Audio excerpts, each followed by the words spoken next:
2, 3, 4.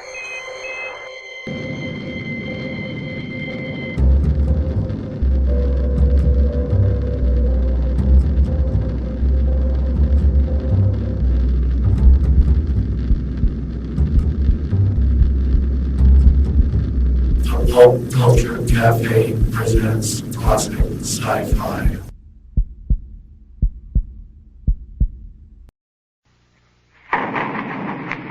Adventures in time and space, transcribed in future tense.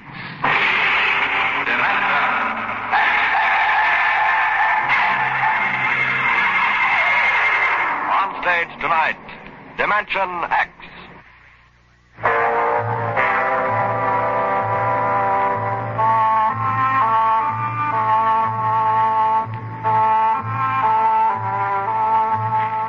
Maybe you've been over the route of the March. The Cross-Mars Highway runs that way now. From the Calmac Canal on the equator, north to the highlands, with a water station every 20 miles and a radar pickup and towing service running 24 hours a day. But there wasn't any highway 30 years ago in 97. There was desert. Hot, burning desert. Sands shifting and blowing, piling up around the empty shells of the ruined cities, ancient when man on Earth was living in caves. I lived at the edge of the Calmac Canal then with my father. He was a prospector, searching the surrounding desert with sonar probe and Geiger counter, scratching just enough ore from under the Martian sands to pay for our grub stake the next year. I remember he was in the Adamson digger in the North Quadrant when I came running out that day. Dad! There's somebody coming, Dad, across the desert. You sure? I saw them. They're a couple of miles out. How many cars? They're on foot. On foot across the desert? Honest, Dad, I saw them. You sure it wasn't a light reflection off the canal? No, it was dark against the sand. I don't like that. You run back and get the rifles out. I've got to pull the digger into the shed. Is there going to be fighting, Dad? I don't know. Got a whole year's ore piled out back in the bins. Ain't gonna lose it to no claim jumpers. You get back to the shack and break out those rifles. See that they're loaded, you hear? And jump.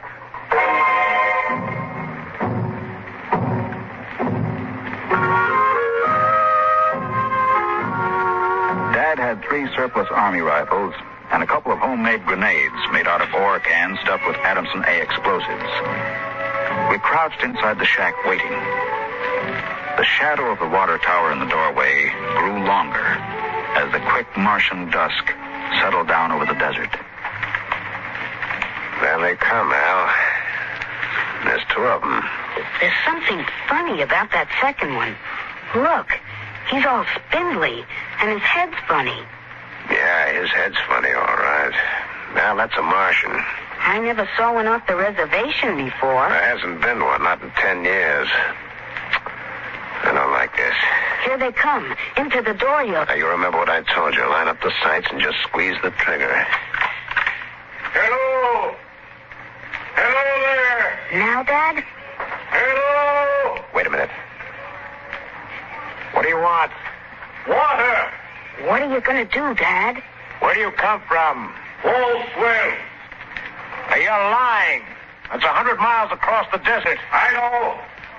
That's where I came from. My tank is empty.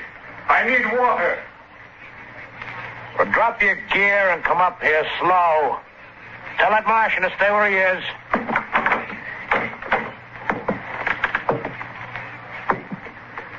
All right, now. Who are you?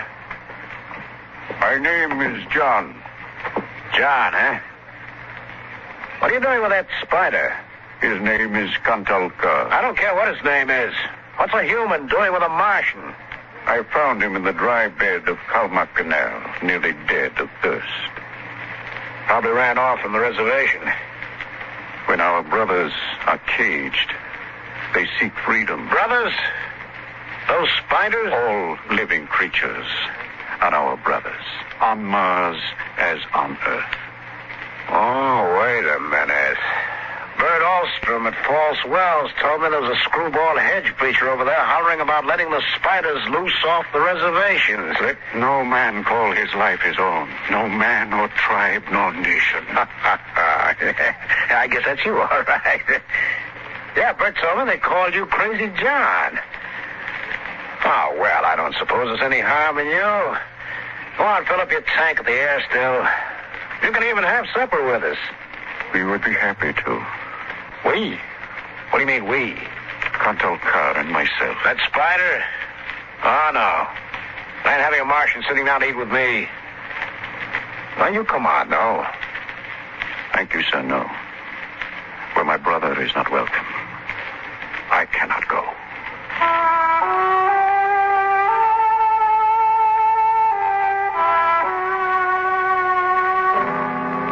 The old man filled his tank at the air still tower, and the Martian went through the ash pile for half-burned fuel break. When we went in the house for supper, I could see them silhouetted against the fire.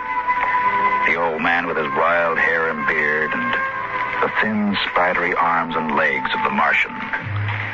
Dad, What now? were the Martians always on the reservation? Since the Outpost 3 massacre, they have been. What was that? Back before you were born, they lived wild in the mountains up north. Were they fierce? First enough. There's only one place for them spiders. Behind wire. Yeah, it sure is. Out in the dooryard, the campfire flickered at the base of the water tower. The first of the Martian moons had set. The other wouldn't rise for several hours. I could hear the sandpeepers out in the desert as I stood there. The old man and the Martian were sitting on the ground, huddled close to the fire. It gets cold fast on the desert when the sun goes down. Did you, boy? You can come up to the fire if you'd like. My dad wouldn't like it. All right. But I'm not afraid of no spider. No, there's nothing to be afraid of. How come his arms are all skinny? Ask him. Does he talk? Yes, his name is Contal Carr. It is, huh? Hello. Hello, boy. He talks funny. It is not my language. Why isn't he on the reservation? You can get in trouble helping spiders to escape. He is my brother. He was caged. When my brothers were in bondage, I came to them and said, "Lo, the time has come for deliverance." You talk funny, too. Is it true that you want to let all the spiders off the reservation? No man has the right to imprison the innocent. Do they really call you Crazy John? I have been called many things. You really think we ought to let all those old spiders off the reservation? Boy, we die here in the desert. We die in the sun and of the sicknesses you have brought from Earth. That's because Martians are just weak. I bet I could knock you down myself. You could. We are a different people. We have not the strength of muscle of Earthmen. But we will not stay here to die. You won't get off the reservation. The patrol takes care of that, all right. They won't let any stinking old spiders out. Even in the minds of children is planted the poison of evil. How long? How long?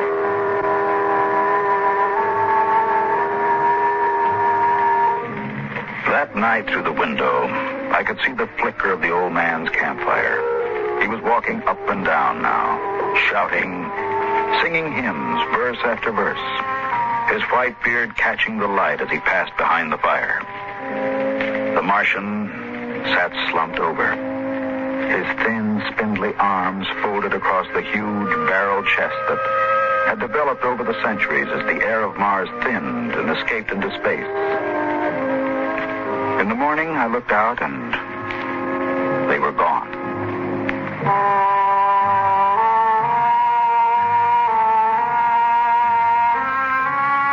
Looking back now, we wonder how they did it.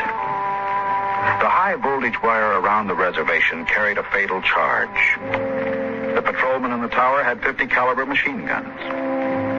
The desert around the camp was mined heavily. And yet, at dawn, August 7th, 1997, they broke out. I was down at the dried-up canal bed hunting sandpipers when my father came running after me. Al! Al! Here I am.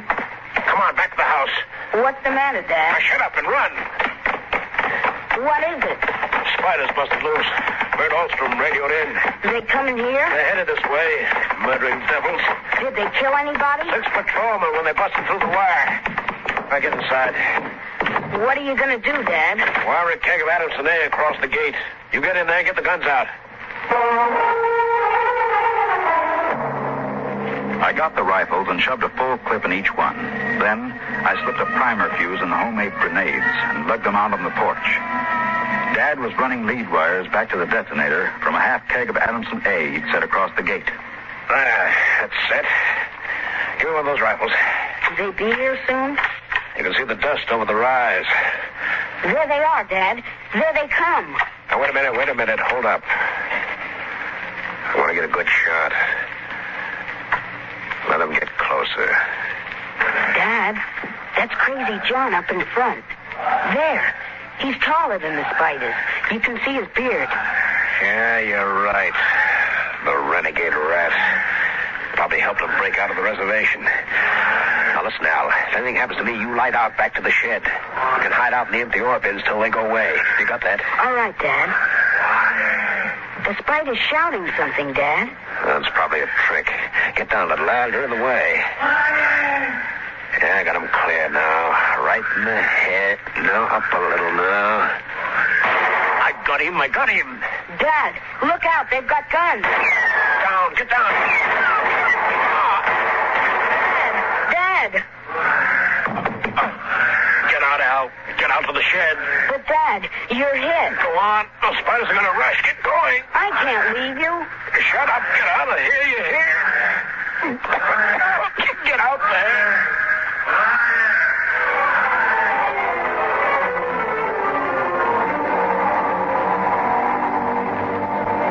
I ran back through the house to the shed, and behind me I could hear the Martian sweeping up to the dooryard.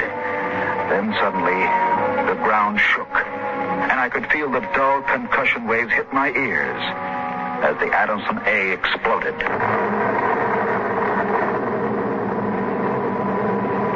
I could hear the high whispered screams of the Martians and the rattle of fragments on the metal roof of the shed. I dived into the empty ore bin and slammed the hatch almost shut. I crouched there watching the thin edge of light that filtered through, listening to the brittle tramping of Martian feet on the board floor of our house.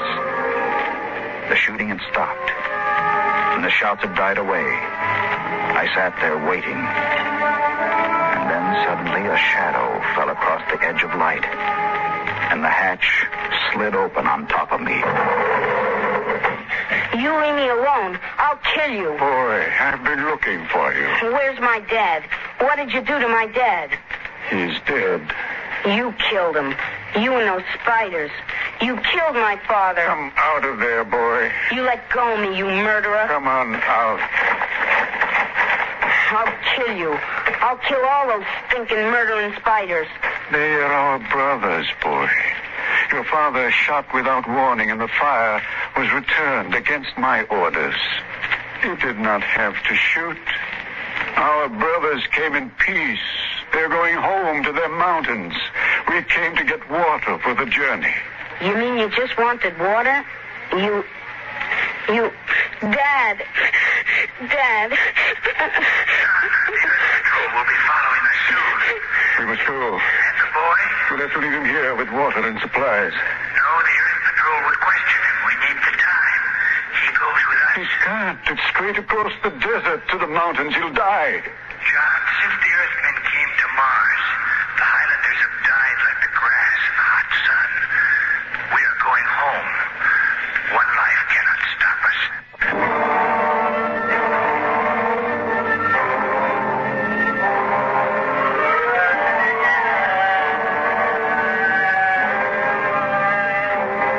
They tore the Adamson air still from the tower and mounted it on poles.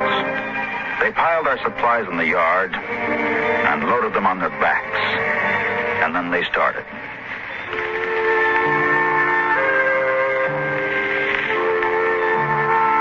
I marched with the old man at the head, and the column stretched out behind us on the desert. Women, children, the sick and the dying, some showing the signs of the diseases that were trivial to the Earthmen, but deadly to the Martians. Chickenpox, German measles, and the bronchial infections that raced through the vast areas of Martian lungs, eating away the tissue till death came in a last spasm of coughing. I turned to look back at our house, but the sun was behind it, blinding red. And the old man pulled me around as he marched, his eyes fixed on the horizon where far to the north rose the cool mountains that were the ancient home of the Highlanders.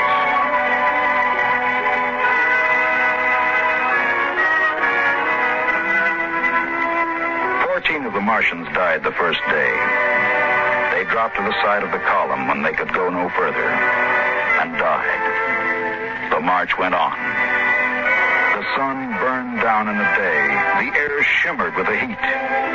And at night, under the cold racing light of the twin moons, the winds cut at tattered clothing and scattered the feeble fires that dotted the campsites. On the fifth day, we swung wide to avoid a mining settlement, but not wide enough. They were in ambush behind a pile of rocks. Down, boy. Why aren't the spiders fighting back? Go on back, all of you. We're giving you your last chance to get back to the reservation. Oh, and shoot the whole lot of you. Let us go in peace. Who's that? You. What are you doing with them spiders? That's crazy John. A voice cries out to the universe. Your brothers must have justice. We'll give them justice. I shall lead them home. Home to the promised rest. Home to the mountains. March forward. March forward.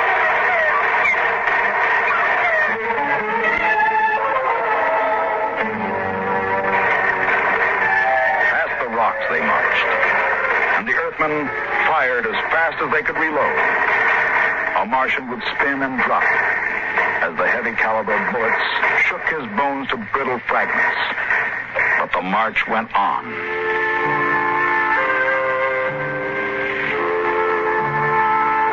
We wound across the desert in wild zigzags, following the paths the old man had traveled through the years. Only once a patrol plane hovered on the horizon and then shot away. The days went on, the weeks, and the Martians died. They died of exhaustion. They died of the disease we had given them. And they died of thirst. The Adamson still could produce 27 units of water an hour, no more. And on that, they died of thirst. Here, boy. Here's your water. That's more than the others got. Take. You're giving me your water. It will be provided to me. He that brings justice to his brothers will drink deep of the water of righteousness. He that leads his brothers to their promised rest will savor the cool draughts of the mercy of heaven. Here. Drink your water, boy.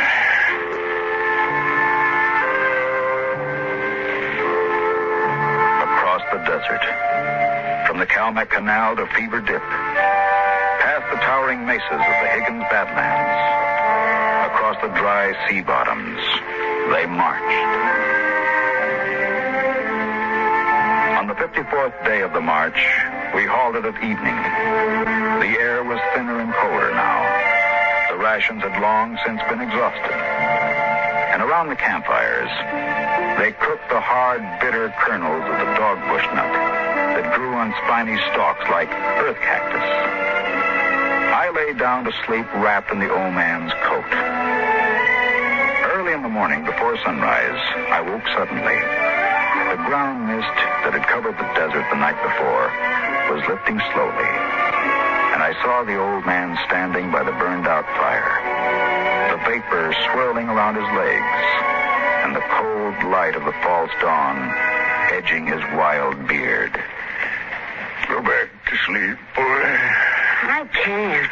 The end is near. I've led them through the wilderness, dry-shod across the seas. And before us lie the mountains. It's over. We're there. I have led them to their home. And I must go back to the desert. You mean alone? Now, even now, I hear a voice in the wind. Carry the message to the men of Earth. Bring to this new world the message of the old. All beings created in the universe are my brothers. And he that harms my brother harms me. Goodbye, boy. You'll be safe now.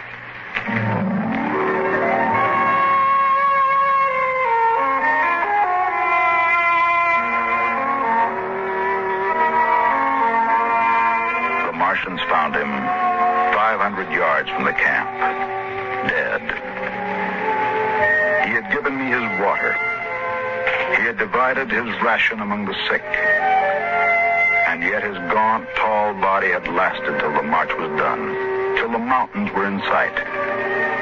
For now the mist rose, and before us towered the highlands, the tall green mountains, and the cool sky.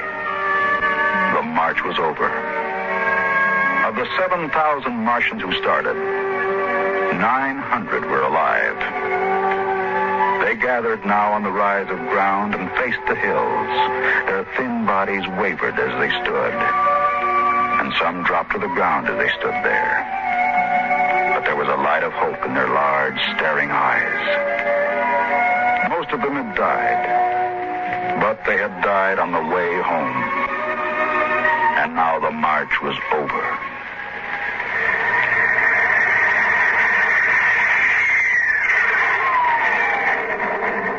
Then the patrol planes were spotted on the horizon. And within 10 minutes, they had landed. The Martians stood silently as the squads piled out and set up the 50 caliber machine guns and petroleum gel flamethrower. All right, you spiders, hands up and stay together. Gather in a bunch and don't try anything. Sergeant. Yes, sir. Shoot the first spider that moves and shoot to kill. All right, come on. Where's the boy? There was a boy reported. Here I am. You all right, kid? They didn't hurt you? No, I'm all right. John gave me his water ration. Oh, the leader, eh? I've got a warrant for him. Where is he? There. He's dead. Oh. Well, just as well. I'd hate to be him in front of a settler's jury. What are you going to do to them? Oh, the spiders? You see those transport planes coming in?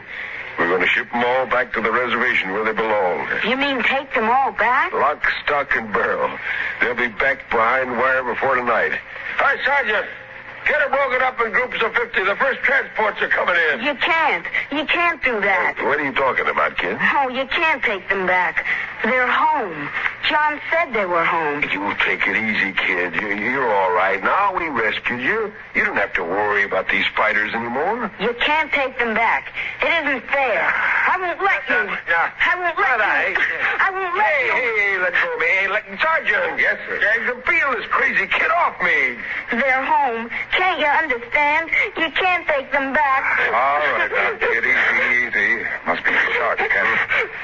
All right, you spiders. Step it up. Move along. These transport planes. Roll over now. You're headed right back to the reservation.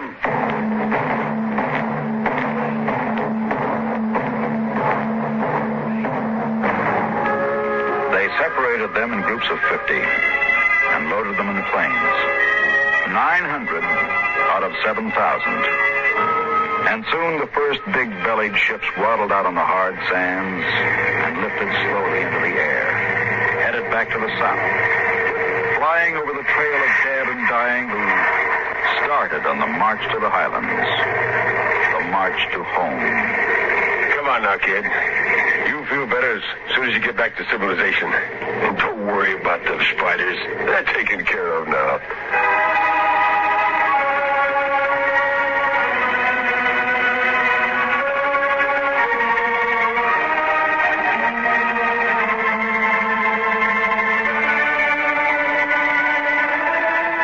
Before the plane took off, I looked once more at the green mountains, towering through the mist. And then, just before the motor raced, I saw John. Crazy John. Propped up against a dognut bush where the Martians had placed him. The wind from the south gave the wild hair and beard a rippling life. He faced the hills, the home, and the rest he had promised his brothers as he led them through the wilderness of Mars.